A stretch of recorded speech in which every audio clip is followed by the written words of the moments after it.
I'm going to be going over the ROI analysis and really what I like to call more of the real business case for why this initiative is going to add value to your company.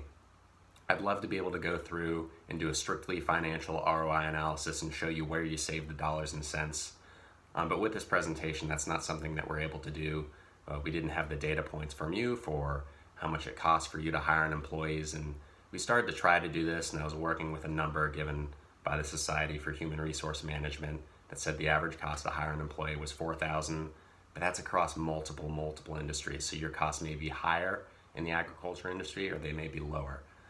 So what I wanted to do was go into more of an ROI analysis across the triple bottom line, which is the people, profit, and planet.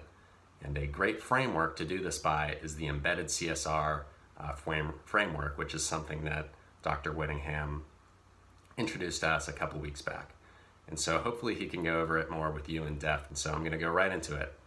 So for this, the reputational risk for Agristarts and for this initiative, it's going to decrease your reputational risk because you are engaging with your community and you're showing them that you care about something other than just the bottom line of your business. And you're also interacting with a disadvantaged population as well, and one that aligns with your core capabilities and your operations, because you already employ a fair amount of people that might not have the best grasp of the English language, or it's not their first language.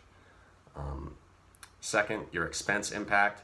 So there's going to be an initial increase in your expenses just because there's going to be operational costs to running this initiative, such as paying the teacher, or just even the ancillary costs of having to keep the business open for more hours in order to do this class, whether it be on the weekend or some other time. So there is going to be that initial increase, but hopefully there's going to be a long-term decrease due to some cost savings that you can run into. So we weren't able to give you the exact financials on this, as I explained before, but there are some potential cost savings in terms of hiring employees. So not only is this an initiative that engages this community and helps your own employees, this is also an initiative that can possibly pipeline people into a position with Agristarts. So say someone from the local community who English isn't their first language wants to take this free ESL class. Like, who wouldn't want to take that opportunity? They start taking the class, they get familiar with the organization, they think, maybe this is something I can do, and they decide to apply. And this is going to save you tons of costs in terms of acquiring an employee. And so that study that I mentioned before by the Society for Human Resource Management said that there's an average cost of $4,000 for hiring an employee, and the majority of that cost is going to be in the acquisition and in the prospecting. And so this is either running ads to attract potential employees. It could be going to career events.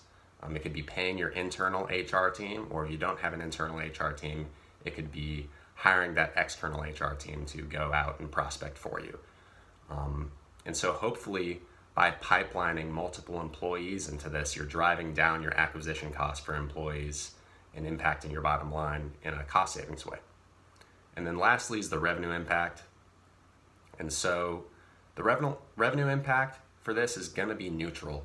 This isn't some initiative that is going to immediately drive up your revenue or decrease your costs. Well, it could decrease your costs in the long term, but no cuts. And so this has long-term potential to increase with operation scaling. And so I went kind of out on a limb in this and saying, if you're able to hire employees at a lower cost, then you might be able to scale up your operations, which will indirectly impact your revenue.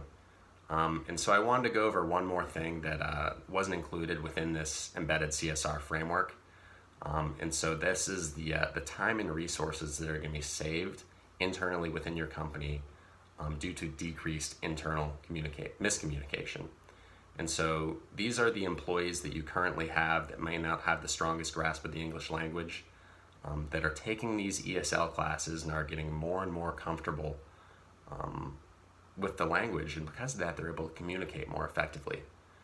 And then these are also the employees that you're hiring in that are coming in at a higher level of English capacity than they would have before. And so they're coming in right off the bat and they're able to positively and effectively communicate with your team.